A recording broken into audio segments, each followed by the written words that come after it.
providing a dedicated and reliable service aimed at keeping you informed and up to date. This is Pilipinas Prime.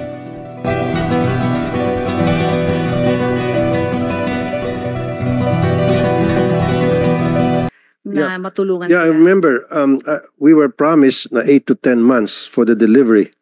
And yung calculation that was supposed to be October to December, yung maging delivery. And so, ang akin dito, Attorney Pachag, kailangan maibigay lahat doon sa mga nawala ng franchise or nawala ng outlet. Every single one of them, one of those na sabi niyo 297, maibigay sa kanila. So sabi niyo, yan ang ginagawa niyo ngayon. Eh bakit wala nakarating sa kanila, wala mga abiso?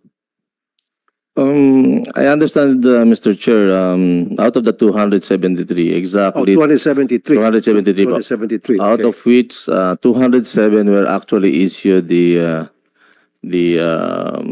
order for the installation, and the 20 remaining are subject for cancellation. May mga technical defects po kasi itong new machine as reported. And there are pending 46 new terminals for installation are pending as of September 23, Mr. Chair. Okay. Ma'am Evelyn?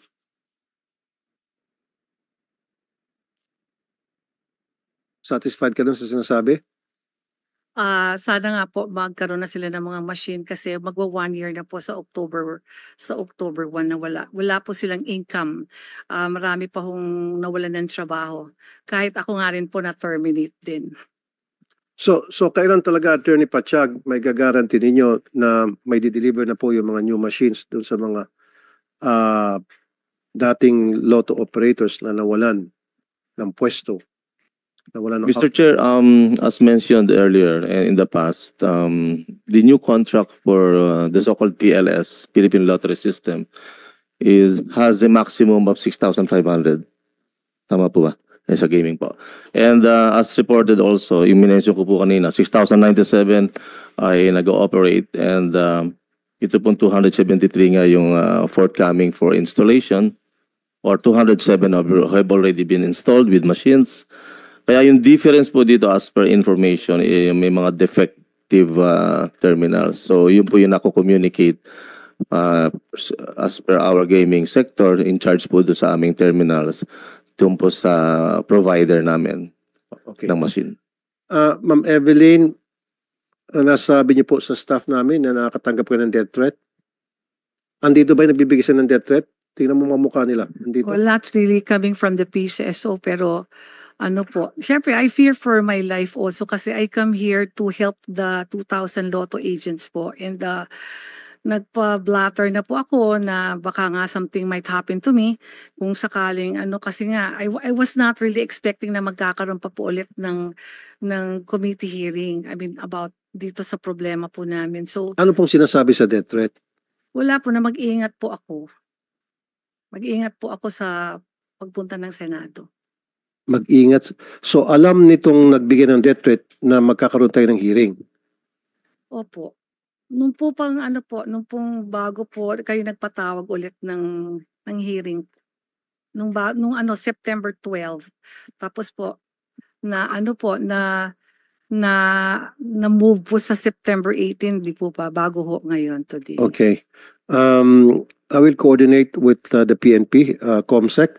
Siguro coordinate tayo sa USAA para bigyan ng security si ma'am para masiguro makauwi siya ng maayos sa bahay niya. And Salamat. then kung kinakailangan, we will coordinate with the PNP. Mabigyan siya ng security 24/7. Salamat po. Okay na, ipablato niyo na po yan, ma'am. Kailangan kasi yan para mabigyan kayo ng VIP security ng PNP. Ako po ang lalakad dyan para ma-assure na ikaw ay safe at makakating ka sa mga susunod na hearing at walang pag-alinlangan on your part. Maraming salamat po. Grabe naman kung sino ka sa inyo. Sir, please stop talking. Please stop talking, sir. Bastos ka, sir. Nag-hearing kami dito tapos nagsasatsatang kayong dalawa. Hindi na nga pumunta rito yung boss mo eh. Tapos ganun pang ginagawa nyo. Kanina ka pa.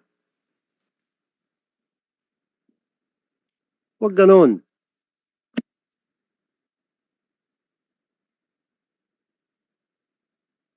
Lahat sila tahimik kayong dalawa.